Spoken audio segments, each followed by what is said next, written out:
Recycling green waste and reducing your carbon footprint is something that we should all be striving to achieve. And today I've come out to Laylaw to meet Jane, who does exactly that. Come along, let's go meet her. Jane, how are you? I'm well, and I keep well. One of the positive things about not being able to drive, I'm vision impaired, is that I have to walk and use public transport so I can maintain a good mobility. But it's also about focusing on my home environment where I'm most comfortable, and growing a garden is really important to me. So you do everything here on your own, basically? I do. Yes, and that's from the kitchen to the garden, and obviously back from the garden to the kitchen. Well, I keep 4 chooks. Yes. I don't use my green waste bin at all. I use all my green waste from my garden in my compost bins because that's a layer.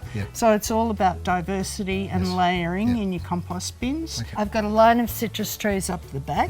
That actually clinched the deal when I was buying the house. Oh, wonderful. Because that's a really rich resource, which I love. I feed them well. I've got a compost bin under every tree because I figured that even in the process of decomposition, a compost bin brings all the good microbes and bacteria that you need to feed the tree with. That's right. And in return you get the wonderful fruit, which I'm very envious of, to be honest with you. I have my personal food scraps, but I know they're not enough. So I actually import food scraps from my support worker, from my neighbour, from my daughter, and that supplements my personal supply of food scraps. I import grass cuttings from a local contractor. Love that.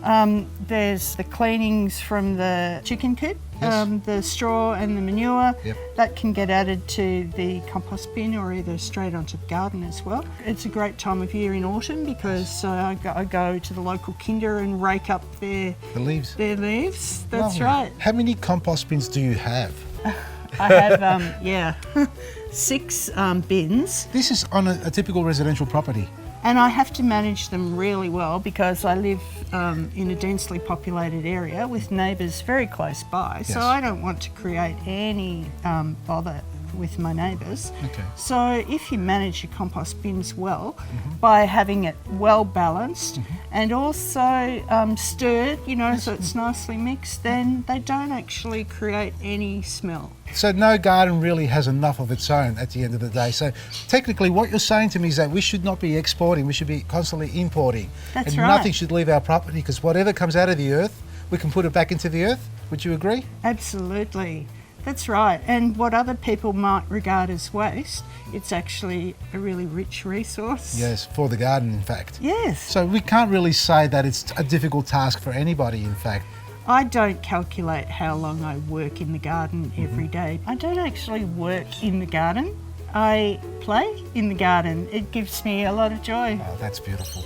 That is beautiful. Absolutely. And at the end, you reap the benefits out of the garden with the beautiful produce that you have and the wonderful flowers, folks. Thank you so much for your time. You're welcome.